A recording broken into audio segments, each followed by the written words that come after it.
चंद्रपूर जिल्ह्यात पावसाने विश्रांती घेतली तरी पूर परिस्थिती निर्माण झाली आहे। शहराच्या अनेक भागात जे आहे ते पाणी शिरायला सुरुवात झालेली आहे। आपण ज्या भागात आहोत तो रहिमतनगर भाग आहे। त्या रहिमतनगर भागात जवळपास 70 ते 80 घरं पाण्याखाली गेलेली आहेत।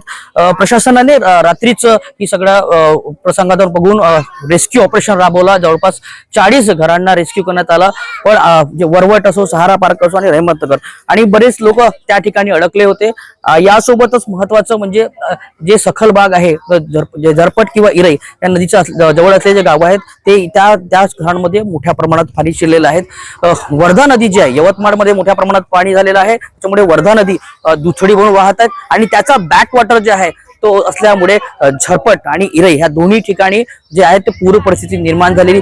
यासोबतच कालच इरई धरणाचे दरवाजे खोलण्यासाठी संदर्भातला सूचना देण्यात आली होती, परंतु सध्या तरी आतापर्यंत कोणतीही सूचना आली नाही कुठं। त्याच्यामुळे हे जे संकट आहे याच्यामध्ये कोणतीही भर पडली नाही, परंतु जर इरई धरणाचे दार जे उघडण्यात आले तर एक मोठं संकट निर्माण होते। सध्या पावसाने विश्रांती घेतली तरी एक पूर परिस्थिती आहे। या ठिकाणचे जे प्रशासन आहे ते रेस्क्यू करण्याचं काम करतात। यासोबत या ठिकाणी रेस्क्यू केलेल्या लोकांना शाळेत जे आहे त्या वेगवेगळ्या शाळेत ठेवण्यात आलेले आहे।